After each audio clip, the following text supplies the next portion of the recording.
it's Ruthie here, and I'm back with another video. Today I'm doing something that was actually kind of fun to do.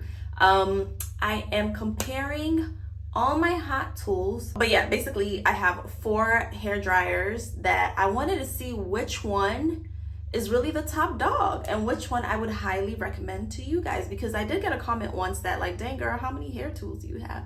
And I was like, if you are interested to see which one of the 4 that you probably see in the thumbnail wins this competition, then keep on watching the video. Today I am planning to blow out my hair. I did my full wash day routine, the same wash day routine that I've posted to help me grow out my hair, the exact same word for word, bar for bar.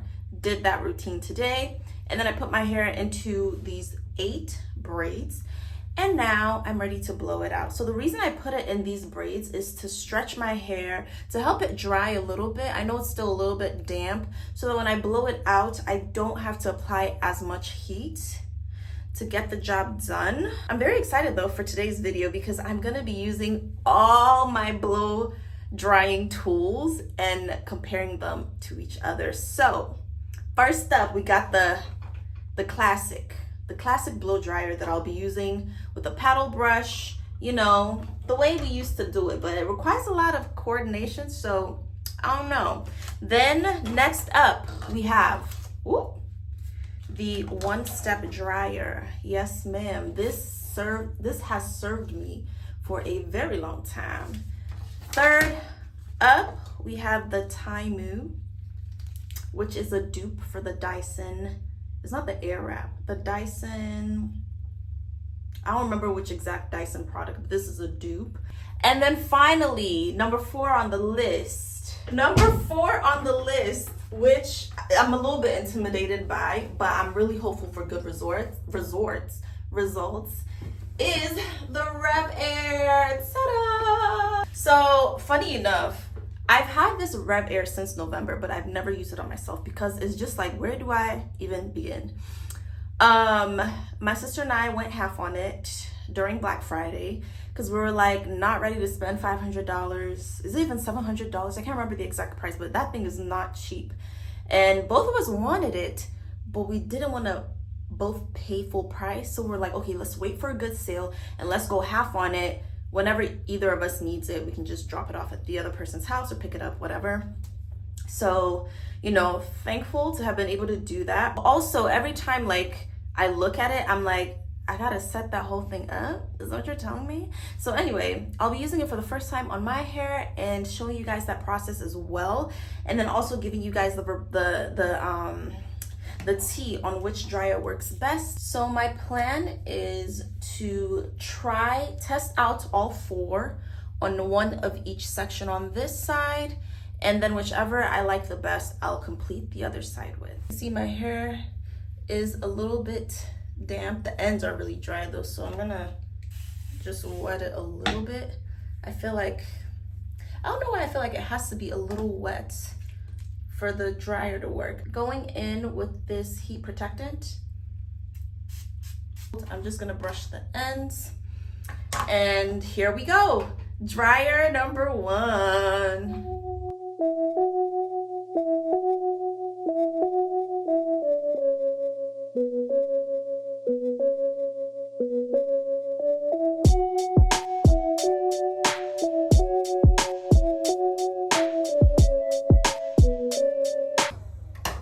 That is definitely bottom of the list. That is bottom tier blow drying. Like that traditional way, first of all, the required hand-eye coordination that comes with that, no ma'am. I mean, it got the job done. You know, if you can get your hands, if it's the only option near you, the cheapest option around you, which I don't necessarily think would ever be the case because the one-step dryer is really affordable. But if for whatever reason you can't get your hands on the other tools I'm using in this video, then sure, you can make do with the traditional blow drying method, you know, using the handheld dryer with a brush. Next section. Next on the list is our Revlon One Step. This has been my ride or die for a very long time. So let's put her to the test up against the other dryers.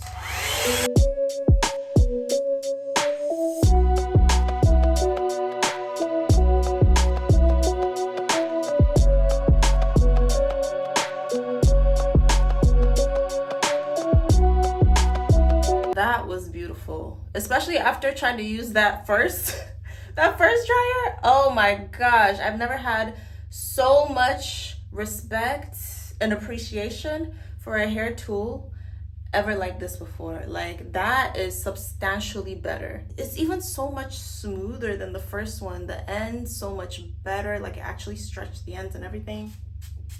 And time for the Tymo.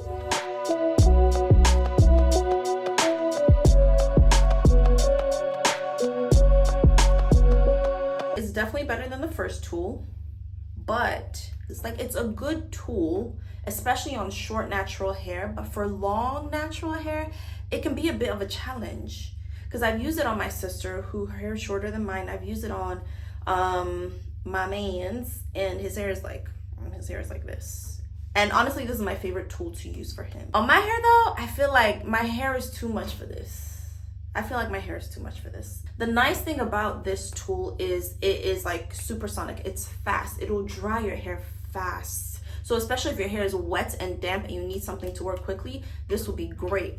But when you're trying to use both heat, air, and tension to stretch and dry natural hair, you need a good balance. If the heat and air is too much and your hair is dry and still like kind of in its natural state, the tension it doesn't work. I don't know if I'm explaining this well. So it's like my hair is drying fast, but it's not stretched yet. So it makes it harder for this to make its way through my hair. And I think that's the challenge. I think I figured out the issue. That is the challenge that I have with this. And I have high hopes for this RevAir, because this RevAir has dominated the natural hair space for a while now. It is something that is highly recommended by a lot of people, but I just don't know how practical it is. That big old thing, I just don't know. Bro, here it is, this big old thing. It's like the Twerkulator 2.5. I don't remember how to use it. It's falling apart. Then there's this piece that I have to somehow put in here. It's in. And then, so I believe this now gets hooked like this, gets clipped. So we have this whole system here. Can you imagine doing this anytime you want to blow out your hair? I guess if this just provides amazing results, then it's worth it, but child, it's kind of a lot. It's really a lot. And here we go. I think you have to turn, this is too much.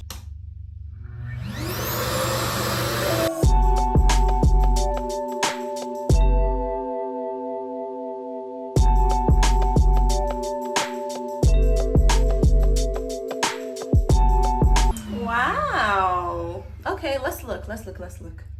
That, is it dry? Hey babe, you look nice. You filming? Yeah. Hey guys.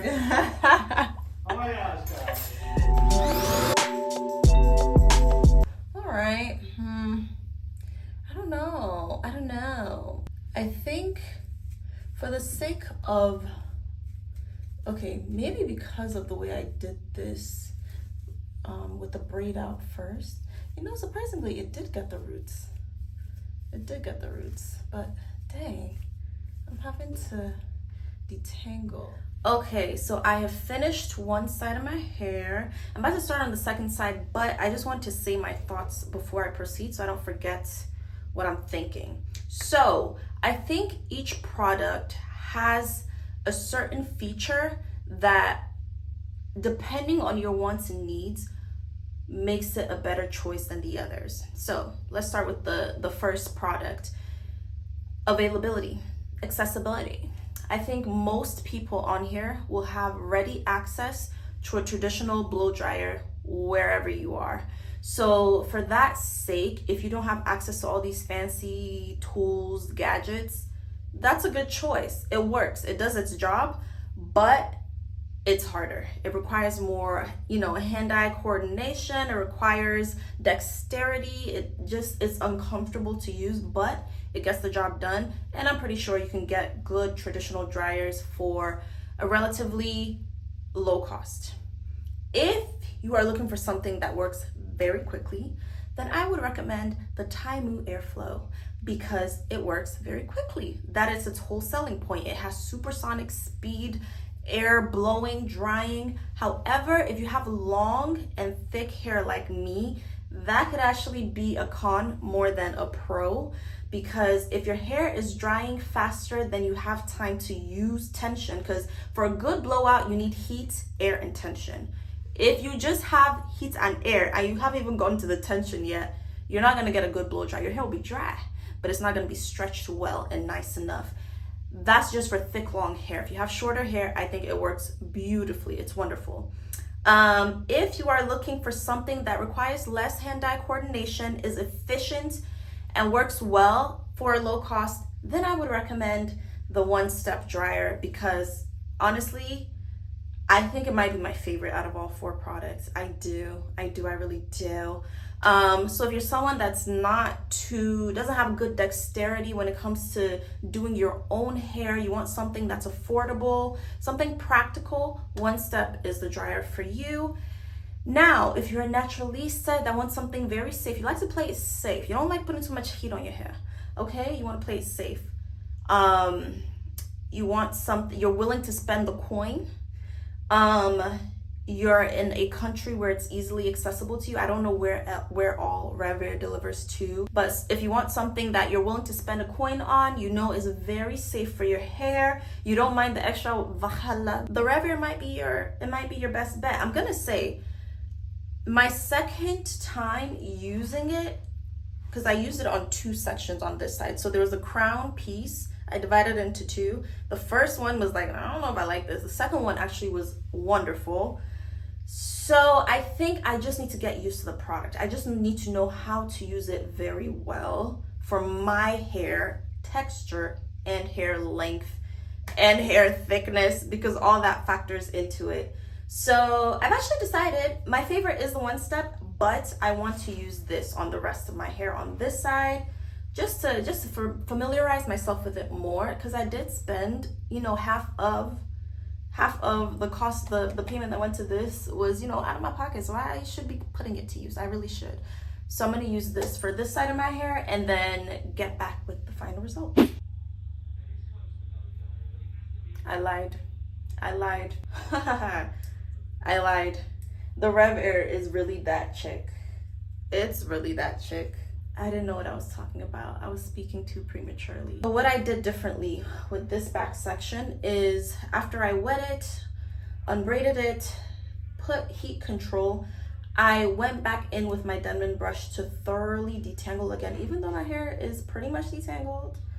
I just went in again just to make sure I didn't miss anything, and that made a difference. And then also I started on cool air and then went on to their highest heat setting, and that all of those things tied together helped a lot. So heat protectant, going in with our Tangle Teaser.